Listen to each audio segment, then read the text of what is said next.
रतनपुर गांव में संपत और कप्ता नाम के दो व्यक्ति रहते थे। रतनपुर गांव के करीब के जंगल में एक डायन का आतंक था। रतनपुर गांव के बहुत से लोग उस जंगल में गायब भी हो चुके थे। संपत और कप्ता उसी जंगल से गुजर रहे थे। अरे कप्ता भाई, हमें शॉर्टकट रास्ते से नहीं आना चाहिए था। यहाँ से जल्दी चलो। सुना है यहाँ पर लोग रहस्यमय तरीके से गायब होते हैं। ये जंगल बड़ा ही डरावना है। अरे मेरा चेला होकर तू बुज़दिलों जैसी बातें कर रहा है। अरे कप्ता भाई, पिछले ही महीने सुखिया चाचा का बेटा इसी जंगल से लापता हो गया था, जिसका सुराग आज तक नहीं मिला। तुम तो वैसे भी 9 महीने शहर में बिताते हो और 3 महीने गांव में बिताते हो। तुम्हें क्या पता गांव में क्या चल रहा है? अबे तुम गांव के गवार क्या जानो शहर की आमदनी के बारे में? हैं? तुम तो बस सारा दिन मुंह उठाए गांव में फिरते रहते हो। कितनी बार बोला है तुझे चेला कि मेरे साथ शहर आ जा, लेकिन तू ये गवारों वाली जिंदगी छोड़ना ही नहीं चाहता। तभी संपत की नजर एक पॉलीथीन पर पड़ी जिसे गुरु पकड़े हुए था। ये हाथ में क्या पकड़े हो कप्ता भैया? जरा हमें भी दिखाओ क्या है इस पॉलीथीन में। अरे कुछ नहीं संपत, मेरी पत्नी ने शहर से कुछ डायपर के पैकेट मंगवाए थे, बस वही है। डायपर के पैकेट? लेकिन जहाँ तक मैं जानता हूँ तुम्हारे घर में तो कोई बच्चा है ही नहीं। अबे पगला हो गया है क्या? मुन्ना को भूल गया क्या? मुन्ना? अरे वो तो 10 साल का हो चुका है कप्ता भैया। सांड की तरह फैल फैल कर मोटा ताजा हो रखा है। क्या वो अभी भी डायपर पहनता है? तुम गांव के गवार क्या जानो? तुम गांव के गवार इस बात को नहीं समझोगे। हम शहर के रहने वालों के तौर तरीके कैसे कैसे होते हैं। बड़े शहर वाले बनते फिरते हो। अरे सीधे सीधे ये क्यों नहीं कहते कि तुम्हारा वो सांड जैसा मुन्ना अब भी बिस्तर पर सुसु कर लेता है? अरे मैंने उसे बड़े लाड़ प्यार से पाला है। क्या खाक लाड़ प्यार? अरे कान पर 2 मारो उसके, बिस्तर पर सुसु करना बंद कर देगा। उसको पीटने के बजाय उसके लिए डायपर के पैकेट और ला कर दे रहे हो और कहते हो कि हम शहर वालों के जीने के तौर तरीके बड़े अलग होते हैं। इससे तो अच्छा मेरा गांव है भला। संपत ने यह बात बोली ही थी कि तभी अचानक देखते ही देखते चारों ओर धुआं छा गया और अजीब अजीब सी आवाजों का शोर होने लगा। ये धुआं कैसे संपत? मुझे कुछ भी दिखाई नहीं दे रहा। तभी संपत के कानों में कप्ता की चीख टकराई। चीख सुनकर संपत बुरी तरह से डर गया और बेहद फुर्ती से वहां से भागने लगा। कुछ ही देर में संपत भागता हुआ गांव पहुंच गया और चिल्लाते हुए सबसे बोला, अरे गांव वालों, कहाँ मर गए तुम सबके सब? निकम्मो, तुम सबके सब जल्दी से मेरे साथ चलो। कप्ता भाई लापता हो गए हैं। संपत की बात सुनकर गांव का मुखिया गुस्से से बोला, क्या बात है संपत? क्या कुत्ते की तरह इतनी देर से भौंके जा रहा है? लगता है तू आज भी शराब पीकर आया है। कितनी बार कहा है तुझसे कि ज्यादा मत पिया कर, लिवर खराब हो जाएगा। अबे मर जाएगा किसी दिन। जल्दी चलो मुखिया जी, गजब हो गया। मैं कप्ता भाई को बस स्टैंड लेने गया था और लौटते हुए हम उसी जंगल से गुजर रहे थे जिस जंगल में वो डायन रहती है। अचानक चारों ओर धुआं धुआं छा गया और कप्ता भाई की चीख मेरे कानों में टकराई। मैं बड़ी मुश्किल से अपनी जान बचाकर भागा हूँ। तू दोस्त के नाम पर कलंक है हीरू। अपने जिगरी दोस्त को, जिसे तू अपना गुरु मानता है, उसे अकेला छोड़कर भाग आया और हम सब गांव वालों को निकम्मा बोल रहा है। अरे तो क्या करता, मैं भी उस डायन का शिकार हो जाता। हाँ, अगर मैं तेरी जगह होता, मैं अपने दोस्त का साथ कभी नहीं छोड़ता, भले ही मुझे उसके लिए अपनी जान ही क्यों नहीं देनी पड़ती। बस करो मुखिया जी, अब मेरा मुंह मत खुलवाओ। सब जानता हूँ मैं। पिछली बार जब रतन चाचा का बेटा उस डायन का शिकार बना था, तब आप ही उसके साथ थे। मुझे सब पता है, लेकिन आपसे कोई सवाल नहीं कर सकता क्योंकि आप इस गांव के मुखिया जो ठहरे।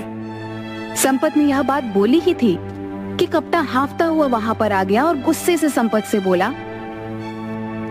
अबे साले, जब तेरे जैसे दोस्त मेरे पास हो तो फिर मुझे दुश्मनों की क्या जरूरत है? मुझे अकेला छोड़कर भाग आया तू। अरे कप्ता भाई, तुम सही सलामत वापस आ गए। मैं तो समझा कि तुम्हें डायन ने पकड़कर मार दिया। मैंने अपने कानों से तुम्हारी चीख जो सुनी थी। हाँ, मुझे उस डायन ने पकड़ लिया था, मगर जैसे ही उस डायन ने मुझे पकड़ा, मैंने एक जोरदार मुक्का उसके मुंह पर मार दिया और वहां से भाग आया। मैं उस डायन से लड़कर आ रहा हूँ और तू डर कर भाग गया। बड़े बहादुर बने फिरते हो कप्ता भाई। अगर इतनी ही बहादुरी थी तो फिर चीखे क्यों? अबे अगर कोई अचानक से पीछे से पकड़ लेगा तो चौंक कर तो हलक से चीख ही निकलेगी ना। अब तुम दोनों लड़ना बंद करो। गांव में न जाने कितने लोग उस जंगल से लापता हो गए। हमें इस समस्या का समाधान जल्द से जल्द करना होगा। कप्ता, तुम ही पहले ऐसे व्यक्ति हो जो उस डायन के चंगुल से सही सलामत आ गए हो। इसका मतलब तुम में उसका सामना करने की हिम्मत है। तुम ही हमें उस डायन से छुटकारा दिला सकते हो। मेरा दिमाग खराब हो गया क्या? अगर मैं जिंदा बचकर आ गया तो आपको क्या लगता है तुम्हारे पानी पर चढ़ाने से मैं क्या चढ़ जाऊंगा? मैं तुम्हारे झांसे में नहीं आने वाला। जाओ जाकर कोई और बकरा ढूंढो। इतना कहकर कप्ता वहाँ से चला गया। मुखिया संपत की ओर देखने लगा। दिमाग खराब हो गया क्या मुखिया जी? मैं तो खुद ही बड़ी मुश्किल से जान बचा कर आया हूँ। तुम गाँव के मुखिया हो, गाँव वालों ने तुम्हें चुना है, तो तुम क्यों नहीं उस डायन से सामना करने के लिए जाते? अबे अगर मैं इस गाँव का मुखिया हूँ तो क्या मैं अपनी जान गवा दूं? मुखिया ने इतना बोला ही था कि तभी एक बेहद बूढ़ा व्यक्ति जिसकी उम्र करीब 100 साल के आसपास थी, लाठी पकड़े हुए लड़खड़ाता हुआ वहाँ पर आ गया और कपकपाती आवाज में मुखिया की ओर देखकर बोला, चिंता मत कर, मैंने टेलीफोन के जरिए एक बहुत पहुँचे हुए साधु को उस डायन के बारे में बता दिया है। आज रात वो आने वाला है। देखना वो साधु अपनी शक्ति से उस डायन को जलाकर राख कर देंगे। हाँ। अचानक वो बूढ़ा खांसने लगा। उसके हाथ से लाठी छूट गई और वह गिर गया। उसे गिरता देख मुखिया गुस्से में संपत की ओर देखकर बोला, अबे देखता क्या, उठा इसको। ये झुमरी के परदादा भी ना, जब इनसे चला नहीं जाता तो फिर ये घर से बाहर निकल कैसे आते हैं? तभी अपने परदादा को ढूंढते हुए झुमरी वहाँ पर आ गई। ये तुम्हारे ही परदादा है ना? इन्हें घर के अंदर बंद करके रखा करो। झुमरी ने संपत से बोला, हर बार इन्हें घर पर बंद करके बाहर जाती हूँ, पर पता नहीं कैसे दरवाजा खोल लेते हैं। सैकड़ों बार गिर चुके हैं, मगर मजाल है कि इनकी पसली में जरा से भी कोई मामूली फ्रैक्चर हुआ हो। पता नहीं क्या खाया होगा इन्होंने जवानी में। झुमरी अपने परदादा को लेकर वहाँ से चली जाती है। रात का समय था। एक साधु रतनपुर गांव के उसी जंगल से शॉर्टकट रास्ते से निडर होकर चला जा रहा था कि तभी अचानक देखते ही देखते काला धुआं उठने लगा। मगर साधु निडर होकर वहां पर खड़ा रहा। कुछ देर बाद धुआं छट गया। साधु के सामने एक बेहद भयानक चेहरे वाली डायन खड़ी हो गई। क्या तुझे पता नहीं, यहाँ जो भी आता है जिंदा बच के नहीं जाता। हाँ जानता हूँ, न जाने कितने लोगों की जान ली है तूने, लेकिन अब तेरा अंतिम समय आ गया है डायन, क्योंकि मैं तुझे अपने मंत्रों की शक्ति से भस्म कर दूंगा। कोशिश करके देख ले। इतना बोलते ही साधु मंत्र पढ़कर उसके ऊपर फूंकने लगा। मगर साधु के मंत्रों का असर उस डायन पर हुआ ही नहीं।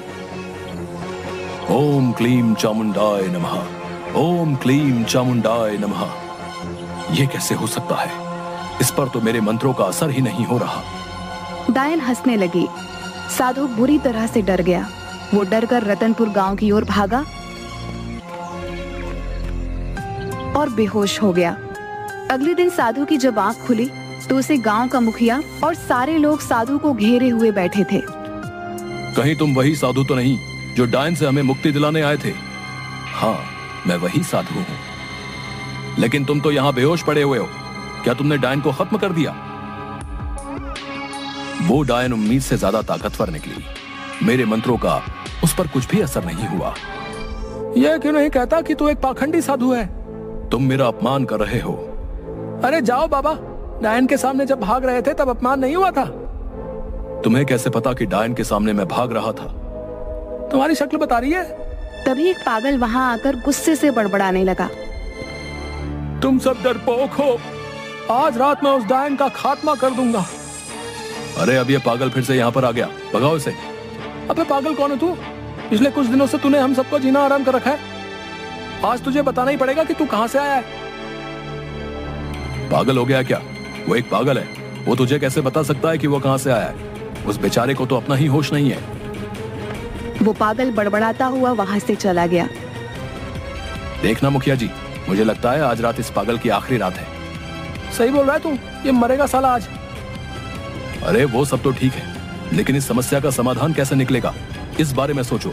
उस डायन के आगे तो ये साधु भी अपनी जान बचाकर भाग आया है। कपटा और संपत, तुम दोनों इस गांव की आन बान और शान हो। तुम दोनों की जोड़ी इस गांव में गुरु और चेले के नाम से मशहूर है। आखिर तुम दोनों इस समस्या का समाधान क्यों नहीं निकालते?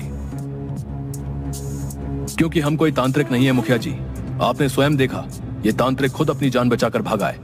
भला हम कैसे इस डायन का मुकाबला कर सकते हैं? तो फिर गांव के लोग ऐसे ही लापता होते रहेंगे क्या? तभी गांव का एक व्यक्ति बोला, मुखिया जी, हम पुलिस की मदद क्यों नहीं ले सकते? अबे पागल हो गया क्या है? पुलिस वाले कब से डायन और चुड़ैल को पकड़ने लगे? अगर वहां पर मुखिया जी शिकायत लेकर गए तो उल्टे डंडे मारकर भगा देंगे। बकवास बंद कर कप्ता। पिछली बार एक पुलिस वाला जो इन सब बातों पर यकीन नहीं करता था उस जंगल में गया था, जो आज तक वापस नहीं लौटा। तो फिर अब आप सब कुछ भगवान के भरोसे छोड़ दीजिए मुखिया जी, वही हम सबको इस मुसीबत से बचा सकते हैं। कुछ दिनों बाद उस डायन का आतंक इतना ज्यादा बढ़ गया कि रतनपुर गांव के लोग रतनपुर छोड़कर दूसरे गांव की ओर जाने लगे। एक रात की बात है, वह पागल बड़बड़ाता हुआ उसी जंगल में जा रहा था कि तभी अचानक एक काला धुआं उठा। उसमें से वही भयानक डायन निकलकर प्रकट हो गई और पागल की ओर देखकर बोली, जंगल में मुझे सिर्फ इंसानों का मांस अच्छा लगता है, पागल का नहीं। अरे तुझे कैसे पता मैं पागल हूँ? बेवकूफ डायन, लोग मुझे इसलिए पागल कहते हैं क्योंकि मैं दिन भर शराब पिए रहता हूँ और सच बोलता हूँ। अगर तू पागल नहीं है तो मरने के लिए तैयार हो जा। डायन की बात सुनकर वो पागल हंसने लगा। तू मेरी हंसी बना रहा है? सच तो ये है कि तू डायन है ही नहीं। अगर डायन होती तो मुझे मार देती। पागल ने इतना कहा ही था कि डायन ने पागल को दबोच लिया। अचानक उस पागल की आंखों के सामने अंधेरा छाता हुआ महसूस हुआ। कुछ देर बाद जब उसकी आंख खुली तो उसने अपने आप को जंगल की एक बंद काल कोठरी में पाया, जहां रतनपुर गांव के वो सारे लोग मौजूद थे जो लापता हो गए थे। उन सब के हाथ पैर बंधे हुए थे। उन्हीं में से एक व्यक्ति ने पागल से बोला, अबे बेवकूफ, क्या जरूरत थी तुझे यहाँ पर आने की? आज रात वैसे भी हम सबको विदेश भेज दिया जाएगा। ये सारे के सारे लोग मानव तस्कर हैं। हमारे ही गांव का कोई व्यक्ति उनसे मिला हुआ है जिसने डायन का खौफ फैला रखा है। झूठ बोलते हो तुम, मैंने खुद देखा वो काला धुआं। उस धुएं में से वो जो डायन निकली। अरे वो सब केमिकल का कमाल था। आज की टेक्निक के दौर में कोई भी मेकअप करके चुड़ैल डायन बन सकता है। फिल्में नहीं देखी क्या? अरे यार तू तो पागल है, मैं तुझे क्या बताऊं। तभी एक और व्यक्ति वहाँ हंसते हुए आ गया। तुम तो रतनपुर गांव के व्यक्ति हो, तुम्हारा नाम कप्ता है। तभी एक और व्यक्ति वहाँ हंसते हुए आ गया, जो कोई और नहीं बल्कि कप्ता का दोस्त संपत था। गुरु ये पागल तो बड़ा जल्दी सही हो गया। मैं तो खामखा डर रहा था गुरु कि हम इस पागल को पकड़ के ले जाकर क्या करेंगे। ये पागल भला हमारे किस काम आने वाला था, लेकिन ये तो सही हो गया। तुम्हारा आइडिया कमाल का था। देखना संपत, आज की रात हम इन सबको शहर शिफ्ट कर देंगे और वहां से इन सबको पकड़कर विदेश में ले जाया जाएगा। उसके बाद हम देखते ही देखते मालामाल हो जाएंगे। तुझे अंदाजा भी नहीं है संपत, हम इतने पैसे वाले हो जाएंगे कि रतनपुर गांव जैसे न जाने कितने गांव खरीद लेंगे। कप्ता ने यह कहा ही था कि तभी उस पागल ने अपनी फटी हुई जेब से पिस्तौल निकालकर एक हवाई फायर कर दिया। सब कुछ इतना जल्दी हुआ कि कप्ता और संपत अचानक चौंक गए। गुरु इसके हाथ में तो पिस्तौल है। ये कोई पागल नहीं, ये कोई पुलिस वाला लगता है।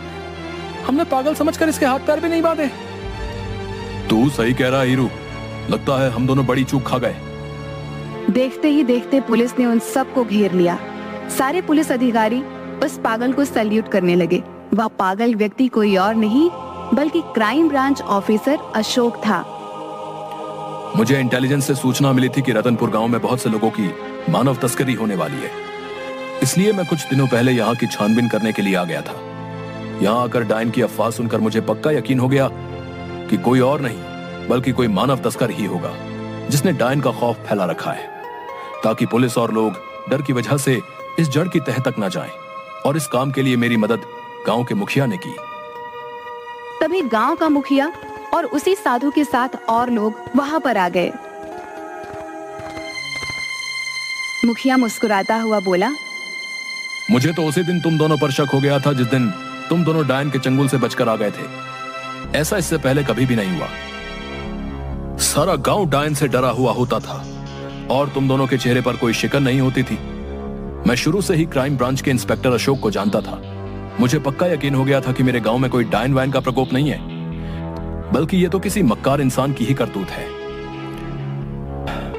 और तुम दोनों के ऊपर शक उस दिन और ज्यादा पक्का हो गया जिस रात डायन से मेरा सामना हुआ। डायन को भगाने के लिए मैंने बेहद प्राचीन मंत्र पढ़कर फूंके, मगर डायन टस से मस नहीं हुई। कहां से होगी, क्योंकि मेरे सामने तो डायन थी ही नहीं। वो मंत्र डायनों और चुड़ैलों के लिए थे, इंसानों के लिए नहीं। कप्ता और संपत को गिरफ्तार करके जेल भेज दिया गया और सारे गांव वालों को डायन से मुक्ति मिल गई।